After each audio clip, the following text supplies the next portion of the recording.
Да, это, конечно, полный провал. Куски осыпаются, какой-то кринж происходит. Я не поняла, а где обещанный объем? А что так скудненько у нас тут все? В этом видео я буду проверять новинки, недавно вышедшие продукты и хиты от разных брендов русской и не только косметики. Проверим, действительно ли новые бренды и активно рекламируемые продукты стоит брать и насколько хорошо они работают. Сегодня у меня на повестке недавно вышедшие яркие тени от бренда Estrade, новые кисти румяна и тени от Небледная by Gef Moa, немного от Vivienne Sabo и новый русский бренд косметики Love Generation. Всем привет, с вами Лена Ягермист, и на моем канале много интересных и полезных видео о макияже, стиле и обзорах косметики. И я постаралась купить все самое популярное, новое, яркое и цветное от разных популярных мейкап-брендов на русском рынке. От бренда Небледная мы сегодня затестим новые спонжи и кисти для макияжа глаз, 4 новых оттенка румян Chic Styler, 3 оттенка дуохромных теней, а также уже можно сказать старый, но очень популярный скульптор и блеск для губ. От нового бренда Love Generation у меня сегодня палетка теней I Radiate Sexy Mystical Energy. Короче, немного сексуальной и мистической энергии. А также белые жидкие тени и кремовый скульптор. От Vivienne Sabo недавно вышедшая новая тональная основа и жидкая матовая помада Femme Fatale. От бренда Estrade яркая летняя палетка Ibiza, жидкие тени и нереально красивый глиттер, который уже успел стать хитом. Ну и отдельные новинки, мимо которых я просто честно не смогла пройти мимо в магазине. Это хайповый блеск от белорусского бренда Belor Design, новая тушь Panorama от L'Oreal и жидкий глиттер от бренда Rad. Сегодня сделаем 4 ярких макияжа, проверим все продукты и выясним, стоит ли на что-то из этого тратить свои мани. Но перед тем, как начать обзор, поддержи мое видео лайком, подпиской и комментарием, чтобы помочь продвинуть мои ролики на просторах YouTube. Для первого макияжа я воспользуюсь тональной основой от бренда Vivienne Sabo. Честно, я люблю этот бренд и давно пользуюсь многими их продуктами. И пока что, насколько я помню, ни один продукт от Vivienne Sabo меня никогда не разочаровывал. Вроде как Vivienne Sabo это все же не русский бренд, хотя наиболее активно он продается в основном в России, и притом продается от достаточно большого дистрибьютора Gradient, которые выпускают и Stellary, и Influence, и Beauty Bomb. А на последнюю коллекцию от Beauty Bomb у меня как раз недавно вышел обзор. Нам обещают хорошую укрывистость, естественный финиш и прям очень сильную стойкость. А наносить тональный крем я буду спонжиками от Небледной. У Небледной вышли новые спонжи в новых оттенках, ну естественно мне больше всего понравились синие. И очень круто, что здесь большой выбор разных спонжей по размеру. Здесь большой спонж, который идеально подойдет, например, для нанесения тона. Средний спонж подойдет, например, для жидкого контуринга и румян. И маленький спонжик я очень люблю использовать для контуринга носа. Такой размер как раз максимально мне подходит. Давайте для нанесения тона я возьму самый большой спонж. Я его уже намочила. Кстати, мне нравится, что спонж очень мягкий, потому что иногда они бывают жесткие и просто приходится себя дубасить со звуком по лицу.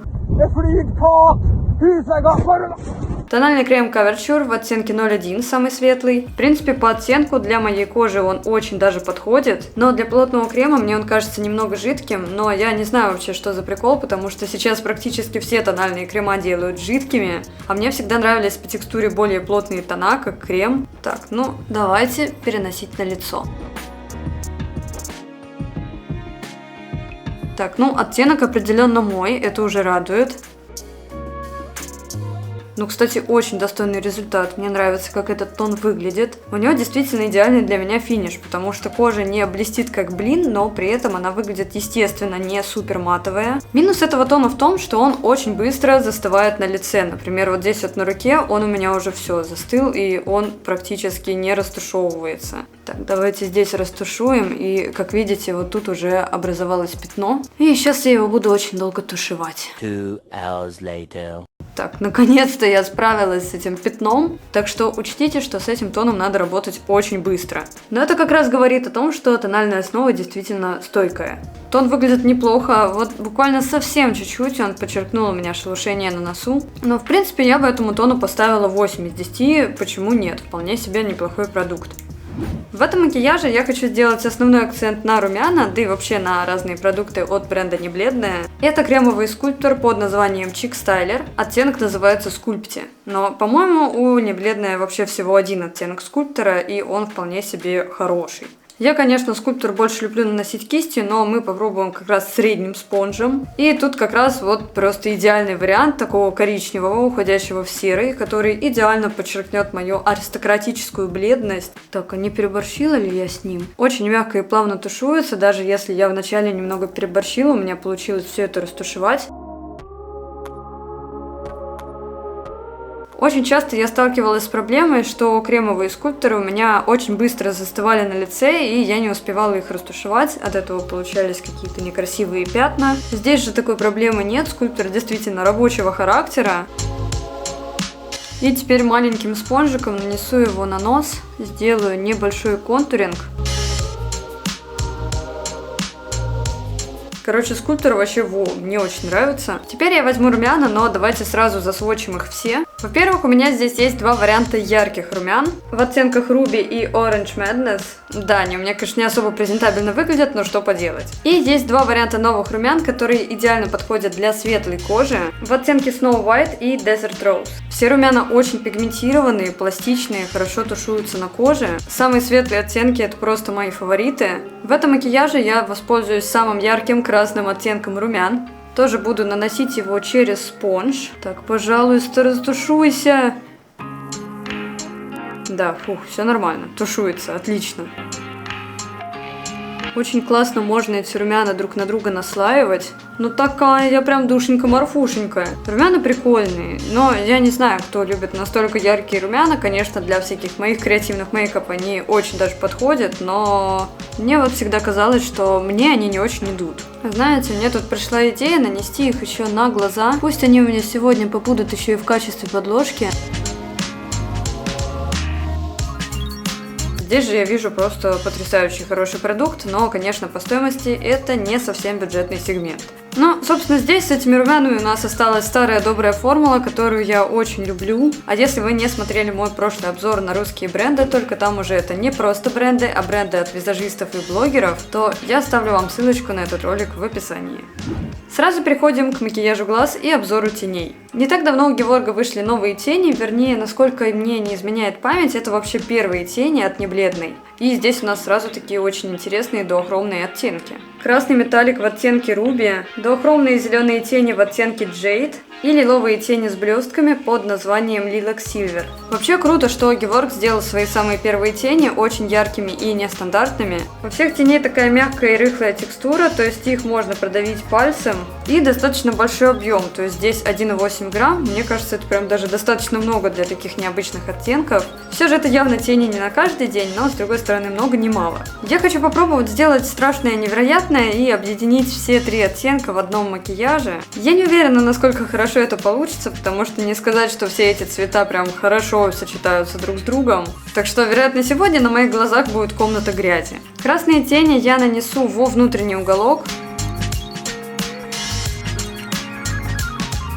И здесь нарисую ими достаточно массивную стрелку.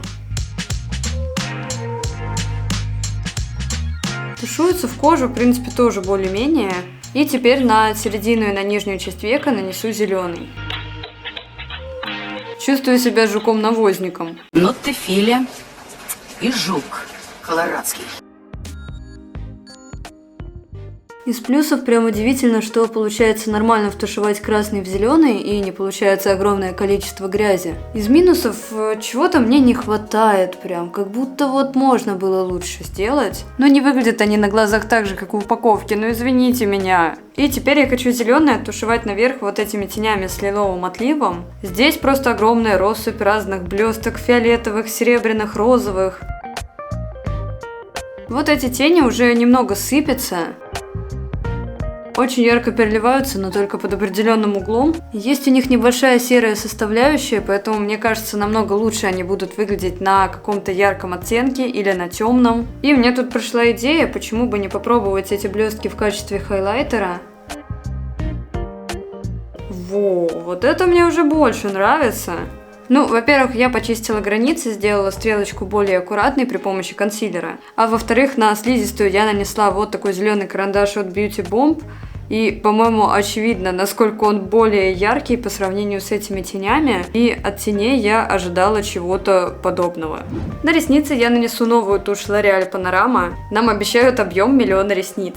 Тоже сейчас эта тушь прям максимально на хайпе. Все ее рекламируют, все ее пробуют, тестируют, покупают. И из бьюти-блогеров эту тушь сейчас не пробовал, наверное, ленивый. Вставай, заебанный шашлык. Практически все ее очень нахваливают, практически всем она нравится, и, естественно, мне очень хочется ее затестить. Эта тушь с такой необычной треугольной щеточкой. Запах, конечно, от нее идет очень резкий, кислый и неприятный.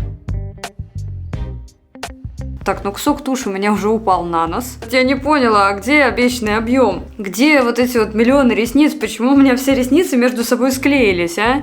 Я не знаю, насколько вот такое ок, потому что для меня это вообще не ок.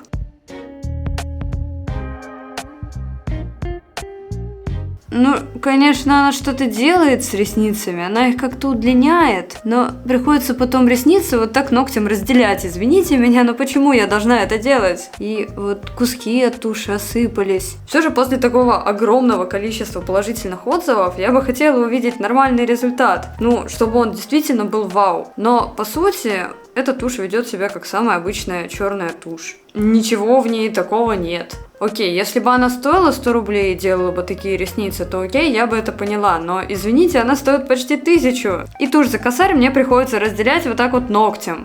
На губы я хочу нанести тоже красный оттенок теней, что у нас и был на глазах. Во-первых, они придают очень крутой объем губам. Во-вторых, они реально красиво тушуются. А в-третьих, на губы я хочу добавить прозрачный блеск от Небледной. А, оказывается, это даже не блеск, а масло для губ. Очень стильная, прикольная, красивая упаковка. Очень приятная тушка. И по факту, учитывая, что упаковка кажется прям супер маленькой, там целых 3,5 мл. Например, в жидких тенях от Love Generation, которые мы сегодня будем смотреть, там всего 3 мл. И как бы можно сравнить эти продукты между собой, и это прям удивительно. Так, ну на губах оно, конечно, блестит топово. Мне очень нравится эффект. Ну, короче, это масло, во-первых, действительно блестит как блеск, и оно достаточно липкое. Но, когда я говорю, блеск между губами не склеивается, это очень круто. Потому что очень некрасиво выглядит, когда у тебя тут такие сопли между губами. В принципе, выглядит вполне себе эстетично, и, по-моему, он офигенно увлажняет. То есть мои губы прям очень хорошо напитались.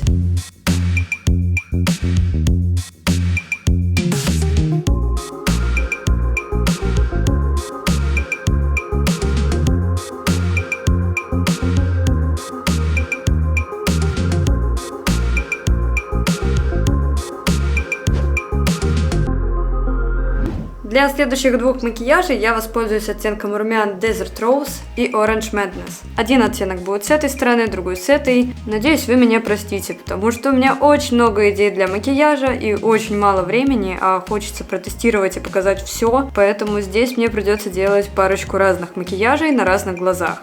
Просто оттенок как по маслу накладывается, очень красиво. Ну, кстати, я очень удивлена, потому что я ожидала, что этот оранжевый будет супер яркий, но на мне он очень хорошо выглядит. И по сравнению вот с этим, такой оттенок очень освежает лицо. Я как-то обычно оранжевыми румянами никогда не пользовалась, думала, что они больше для загорелой кожи. Но теперь, походу, буду пользоваться, потому что вот эти румяна мне нравятся даже сейчас чуть больше, чем Desert Rose. Теперь я хочу по максимуму затестить косметику от Estrade. К этому бренду я уже давно питаю очень большую любовь, и как-то я даже выиграла у них творческий конкурс. Мне прислали бокс с косметикой, и до сих пор некоторыми продуктами я пользуюсь, потому что мне они действительно нравятся. Из недавно вышедшего меня очень заинтересовали жидкие тени Matte and Shine. Их целая линейка в разных оттенках, но я для себя выбрала наиболее редкие оттенки, это желтый и серый. И здесь помимо матовых теней также есть и блестящие тени, то есть получается такая удобная штучка, 2 в 1. Матовые тени я просто обожаю использовать в качестве жидкой подложки. По пигментации жидкие тени выглядят очень достойно, и даже блестяшки мне понравились. И, кстати, они абсолютно никак не смазываются, ну, если они, конечно, застынут. В общем, блестяшкам этим хоть бы хны. А вот матовые тени как раз имеют такую липкую формулу, и это как раз очень актуально, чтобы использовать их в качестве подложки под сухие тени. На верхнее веко я нанесу серый, а на нижнее веко желтый. Кстати, найти хорошую желтую подложку для меня всегда было просто огромной проблемой. Что бы я ни пробовала, оно было недостаточно пигментировано, но здесь, по крайней мере, то, что я видела на свотчах, это просто офигенный вариант. А наносить тени я буду при помощи кистей от Небледная. И это лимитированный набор кистей для макияжа глаз в оттенке лилок. Все эти кисти из искусственного ворса с деревянной ручкой, и в этом наборе 5 кистей, которые подходят именно конкретно только для макияжа глаз. По качеству они просто идеальны. Ворс у них очень мягкий, мне кажется, это вполне себе рабочий набор, особенно по формам. Наконец-то в коллекции представлена нормальная кисть-бочонок. Наконец-то кто-то начал делать вот такие пушистые, хорошие, мягкие бочонки. Также есть две многофункциональные кисти, одна побольше, другая поменьше, с немного сплюснутым ворсом. И также в этой коллекции представлена пушистая скошенная кисть и овальная кисть. И вот честно, на данный момент для меня это, наверное, один из лучших наборов по формам, потому что формы действительно идеальные. Единственное, в этом наборе мне не хватило формы для растушевки вот такого плана. Это кисти свечки, но она есть у Небледной отдельно в другой коллекции, уже в черном дизайне. Это кисть из коллекции Black Magic, но ворс у нее такой же мягкий и приятный. Кстати, если вам интересно узнать все про кисти для макияжа, у меня есть огромный и очень полезный ролик. Так, возьму кисть бочонок и нанесу на нее сначала блестящие жидкие тени, нанесу их в уголок глаза. Учитывая, что на свотчах они были очень стойкие, вероятно, это реально будут рабочие тени для меня, и у меня получится с ними совладать. И еще я хочу использовать эти жидкие тени в качестве хайлайтера. Мне кажется, они очень красиво лягут, если успеть их растушевать. Очень быстро застывают. Такой прям летний лимонный оттенок. Ну, пока что я тенями довольна. Теперь серые тени я нанесу на верхнее веко. Как раз воспользуюсь небольшой кисточкой. Офигеть, какая у них крутая пигментация, и они вообще не плешивят. Так, ну походу кому-то придется покупать все остальные цвета, потому что это очень круто. И Страт своими продуктами в очередной раз меня не разочаровал. Тени быстро схватываются, имейте это в виду, потому что тушевать их тоже надо быстро. Но в принципе тушуются они очень легко. Но я сейчас так подумала, а почему бы не оставить их просто как есть, посмотрим, растрескаются они или нет, и как они вообще будут себя вести на глазу. Но пока они у меня вызывают только восторг. На нижнее веко добавляю желтый. Желтый обычно очень сложный оттенок, но здесь просто тоже потрясающая пигментация. Ля, ну какая королева!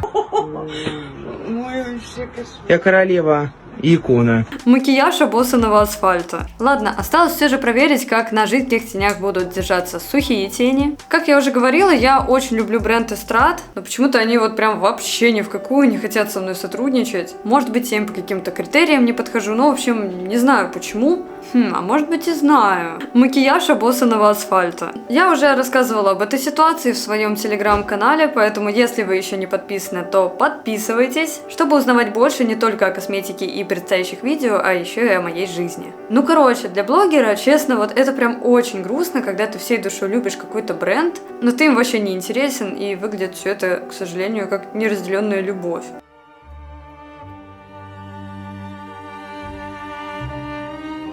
Эта палетка называется Ибица, она просто идеально подходит к лету, к фестивалям, к тусовкам. В палетке 9 оттенков, 6 матовых, 2 шиммерных и 1 оттенок с глиттером. Я очень честно выпендриваюсь на наполнение палетки, но здесь мне действительно все очень нравится. Есть светлые оттенки для растушевки, есть яркие оттенки, которые при этом хорошо сочетаются друг с другом. И блестяшка, и яркая неоновая, и сатинчиков парочка красивых. Ну короче, наполнение 10 из 10, классно, разнообразно. Да уж, мнение об этой палетке у меня очень неоднозначное. Почему-то на эту палетку было очень мало обзоров, и в основном все, что я видела, это какие-то около нюдовые макияжики с каким-то маленьким цветным каким-то вот акцентиком. И мне кажется, я теперь понимаю, почему так. Тут есть очень классные, яркие, пигментированные оттенки, но также есть цвета, которые просто ни о чем. Вот вы видите здесь неоновый желтый, я, например, нет. Продублирую нижнее веко неоново-желтыми тенями, может быть, хотя бы с подложкой они как-то смогут подружиться. Как вы можете заметить, на кисточку я достаточно много нанесла, ну а здесь как будто бы ничего особо и не меняется. Да, это, конечно, полный провал. Ну, с этими тенями я вообще не понимаю, что делать. На верхнее веко я нанесу сначала вот эти серебряные жидкие тени. И, кстати, можете заметить, что здесь у меня с глазом все чудесно.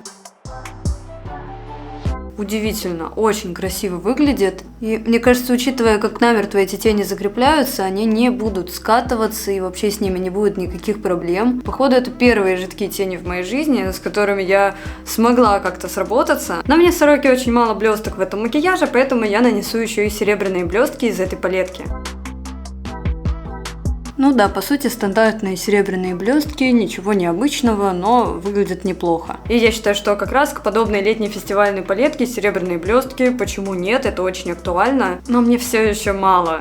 Я считаю, что в этом макияже не хватает изюминки, поэтому я решила добавить еще и вот такой красивый рассыпчатый глиттер. Глиттер под названием Sparkle от Estrade. И здесь он не просто серебряный, а серебряный, который переливается всеми цветами радуги. Про этот глиттер я узнала от Pink Mint, которая делала макияж Алене Погребняк, который потом не мог повторить ни один визажист из трэш-салона, и все говорили, что это фотошоп, хотя по факту это вот такие блестки. Осталось их набрать и приклеить при помощи кисти. Конечно, такие штучки лучше клеить на специальный клей для глиттера, но я думаю, у нас тут и так хватает всякой разной основы, и в принципе блесткам будет за что закрепиться.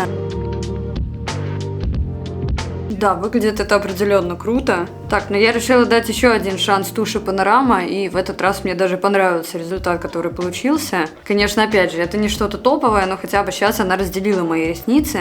Один из самых хайповых блесков в этом году – это блеск от белорусского бренда Belor Design. Этот блеск называется Shine Bright, и в составе он точно с такими же голографическими блестками, которые у меня уже есть на глазу. Я видела просто миллион видео в запрещенной соцсети и в ТикТоке с этим блеском. Я нанесла на губы карандаш от Beauty Bomb телесного нюдового оттенка. И здесь просто половина принта уже стерлась, его не видно, и я думаю, его можно вот так вот стереть прям пальцем. И все это время я была уверена, что это мой косяк, потому что все эти карандаши я везла в огромные переполненные косметички с кучей всякого хлама, и в теории что-то могло там стереться. Но сейчас я уже понимаю, что это не моя вина, и действительно принт на карандаше очень нестойкий. Ну ладно, давайте уже добавим блеск. Блеск, кстати, имеет очень приятный аромат. И здесь тоже я ожидала чего-то большего, несмотря на то, что губы мои выглядят очень красиво. Тоже этот блеск на губах ведет себя нормально, губы не склеивает. Из-за блесток есть небольшое ощущение песка на губах. Но, конечно, мне казалось, что блесток будет чуть больше. У Vivienne Sabo есть похожие блески, и, насколько я помню, на губах они ведут себя более ярко, и блесток в них намного больше. Но, к сожалению, эти блестки не переливаются так красиво в жизни, как я видела на видосах, потому что нужен специальный определенный свет. Ну, короче, прикольная штукенция, красиво выглядит на фото, но в жизни я бы не сказала, что это прям хайп. Я подумала, если мне так мало блесток в блеске, почему бы не добавить еще вот этот глиттер от Estrade. Вот примерно какой-то подобный эффект я ожидала от этого блеска. Ну да ладно, в принципе блеск одобряю, но все же это не что-то прям супер вычурное. Следующий макияж будет очень ярким, потому что я хочу попробовать все цветные оттенки из этой палетки. Во внутренний уголок глаза я наношу неоново-желтый оттенок. Ну, конечно, не так ярко, как хотелось бы, хотя, смотрите, ну, вроде как даже не все так плохо. Все же, я так понимаю, бренд Estrade ориентируется на такую более нюдовую аудиторию, и вполне вероятно, что для их типичного клиента это будет вполне себе окей. Теперь желтый на нижнем веке увожу в оранжевый, и, кстати, оранжевый вполне себе неплохой. Я думаю, что эти тени покажут себя лучше на белой подложке, и вот сюда нанесу красный. Вот красный вообще топовый, прям он безумно яркий. И немного красного добавлю вот сюда, сделаю небольшой акцент. Кстати, тушуются тени очень классно. Теперь я беру ярко-фиолетовые тени и наношу их в начало и в конец века. Здесь мне снова не хватает немного пигментации. Тени прям молниеносно с глаза исчезают. И теперь я возьму большую кисть от небледная и растушую все телесным розовым оттенком. И можно ввести все это в кожу самым светлым. Короче, мне очень нравится, что цвета действительно очень хорошо друг другу подходят. То есть один цвет перетекает в другой, и вот эти растушевочные оттенки как раз помогают все это сделать идеально. Но пигментации, к сожалению, порадоваться я не могу. Теперь возьму сатиновые тени, давайте вот эти фиолетовые. Ой, как у меня ужасно эти глиттеры скрипят на зубах. А что так скудненько у нас тут все. Не знаю, давайте еще попробуем розовый. Он мне на сводчах понравился. Так, окей, розовый оттенок хоть как-то это все дело дополнил. А куда у нас, простите, ушел фиолетовый? Вот отсюда. Извините, я вас не отпускала. Ну, конечно, несмотря на очень прикольное сочетание, палетка достаточно на любителя.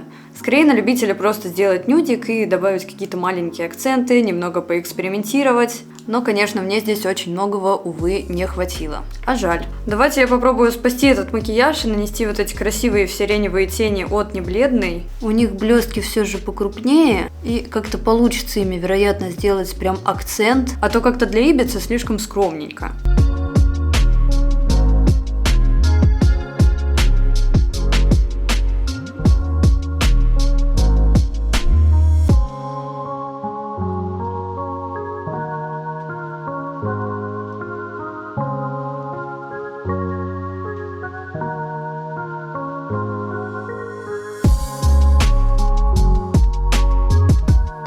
Эту палетку для меня, как для любителей супер ярких мейков, я бы оценила на 5 из 10. Хотя есть здесь оттенки, которые прям очень крутые. Но вот эти жидкие тени это просто must have. Я обязательно их закажу еще в разных оттенках. А где ты проведешь это лето? На яркой Ибице или в сером унылом городе? Для последнего мейка я уже нанесла тон от Vivienne Sabo. И теперь буду делать контуринг при помощи кремового продукта от Love Generation. Это кремовый контуринг. Меня бесит упаковка. Очень сложно открыть каждый раз. Настолько сложно, что я уже умудрилась отломать от нее кусочек пластика. Ну типа, алло, ну как это так? Ну это же продукт на каждый день, который открывается каждый день. Ура! Здесь тоже такой хороший рабочий оттенок, без рыжины. Он очень похож на скульптор не бледная, только мне кажется, что он более теплый. Он очень мягко и хорошо тушуется. И по пигментации он средний, поэтому с ним сложно переборщить. Мне очень нравится, что он такой естественный, то есть он подходит идеально на каждый день. Теперь попробую самые светлые румяна Cheek Styler в оттенке Snow White. Насколько я знаю, это такие прям идеальные румяна для белоснежек, для светлой кожи. Слушайте, ну действительно очень нежные и красивые румяна, тоже прям естественные, хороший оттенок. Я как раз обожаю легкие румяна, которые еле заметные. Для чистоты эксперимента для макияжа глаз я воспользуюсь жидкими матовыми тенями от Love Generation. Это новый, недавно появившийся на русском рынке бренд, который просто сразу же выкатил огромную кучу всего. По-моему, у них только одних скульпторов вида 3 или 4. Эти тени называются Nirvana Matte. Я воспользуюсь ими в качестве подложки, и мы сейчас проверим, насколько хорошо у нас тени лягут и с подложкой, и без подложки. Обычные жидкие тени, которые на конце имеют самый стандартный аппликатор. Блин, а что с ними не так? Когда я их нанесла, они были такими пигментированными, а сейчас это просто что-то еле заметное. И я даже не знаю, насколько их использовать как отдельный продукт, потому что мне кажется, что такой вариант подходит только в качестве подложки. Конечно, по сравнению с тенями от Эстрад, это просто небо и земля. А застывать мы будем сегодня, нет? Если использовать эти тени как подложку, то такого эффекта вполне достаточно. Надеюсь, что он высохнет вообще сегодня. Макияж глаз я буду делать сейчас яркий и графичный, и в этом мне поможет вот такая палетка от Love Generation под названием I Radiate Sexy Mystical Energy. Ой, палетки 9 оттенков, матовые и сатиновые. И тоже очень тяжело оно открывается. По наполнению тут все очень даже хорошо. Есть оттенки для того, чтобы растушевать, есть матовые яркие цвета, есть темный оттенок, чтобы что-то затемнить, есть стандартные коричневые базовые оттенки, чтобы сделать нюдик с каким-то таким легким эффектом ярким. Ну и, конечно же, красивые шиммерные тени. Мне очень нравится вот этот коричневый оттенок, потому что он не просто коричневый теплый, как вот здесь, а он как будто больше уходит в бордовый, то есть очень эффектно будет выглядеть с фиолетовым, с бордовым. Короче, тут снова я вообще абсолютно полностью довольна составом этой палетки. По сводчу мне не понравился сиреневый и розовый растушевочный оттенок. Сияшки это просто фантастика, но скорее всего они будут сыпаться, но на коже выглядит очень эффектно, особенно вот это розовое. Так, все посыпалось. Ну и давайте начну свой макияж глаз с самого темного оттенка. Теперь буду делать коричневую растушеванную стрелку. И рисую какую-то странную непонятную загогулину. Вот такая форма у меня получилась, надеюсь, что потом смогу ее исправить. А пока возьму небольшую кисть-бочонок и беру вот этот вот темный оттенок, я даже не знаю, как его назвать, темная фуксия, фиолетовый, ну короче, вот этот самый яркий, самый темный. Короче, везде, где у меня был темный, я добавляю вот этот яркий. Ну и тут даже на подложку тени приходится наслаивать друг на друга, чтобы цвет стал ярче. С подложкой и без у этого оттенка огромная разница. Почему-то такие классные цвета, которые так круто сочетаются между собой, очень странно между собой тушуются. Теперь я увожу все это в сиреневый. Так, а почему сиреневый закрыл мой розовый? Прям странно, что светлый оттенок темный просто перекрывает. Светло-розовым оттенком из палетки я сейчас буду все это растушевывать, потому что пока что выглядит это странно.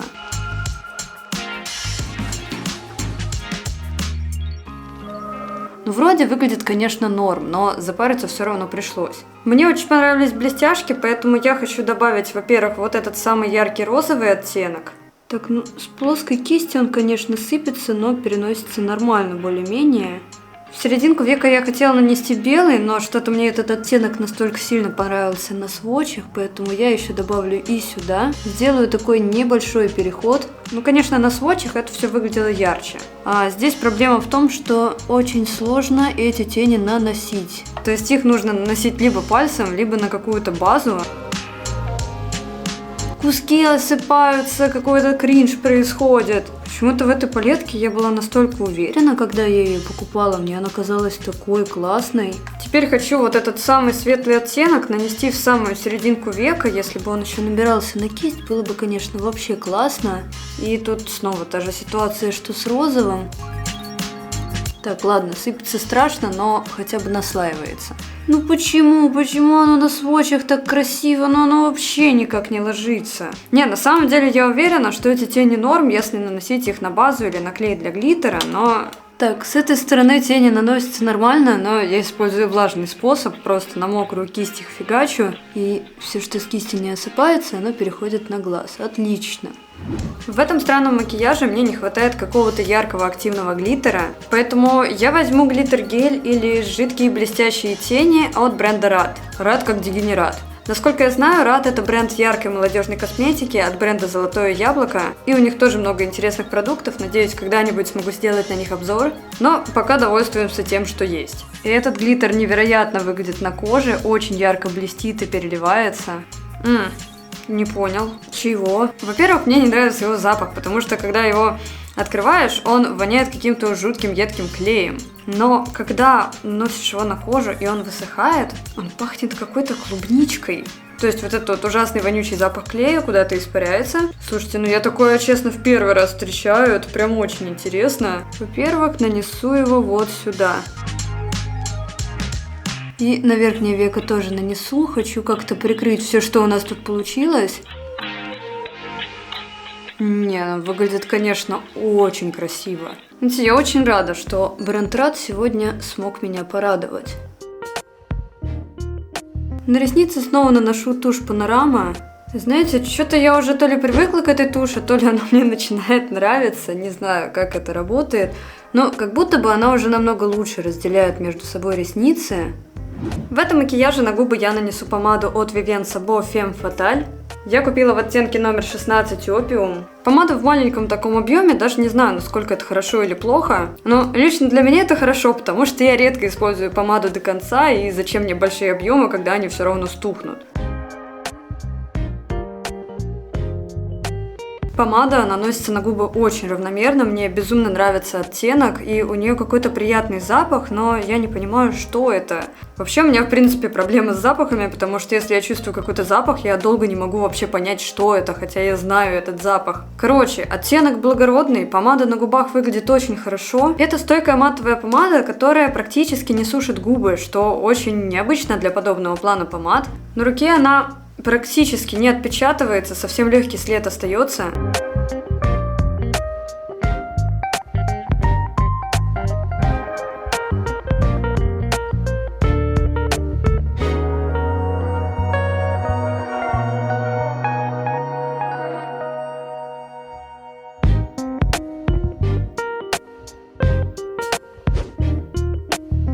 Ну что, проходил я с этим макияжем уже где-то полдня, и по стойкости все достаточно неплохо. Единственный нюанс, к которому я готова докопаться, то что вот здесь у меня в складочке скатались тени. Не знаю, проблема это жидких теней или обычных, но скатались они на обоих глазах одинаково. И если сравнивать сами цвета, то на подложке и без разница есть, и она очевидна. Помада на губах продержалась идеально, учитывая, что я очень много говорила. То есть я сняла для вас еще один ролик, и вот так помада выглядит после 4 часов трепа. А еще при смывании макияжа я заметила, что тени оставляют тинт. Пробовали ли вы косметику от этих брендов, что вам понравилось, а что нет? Определенно, некоторые продукты пойдут у меня в мою постоянную косметичку, но и разочарований сегодня, к сожалению, тоже было достаточно. А на моем канале все еще много полезных видео о макияже, стиле и обзорах косметики.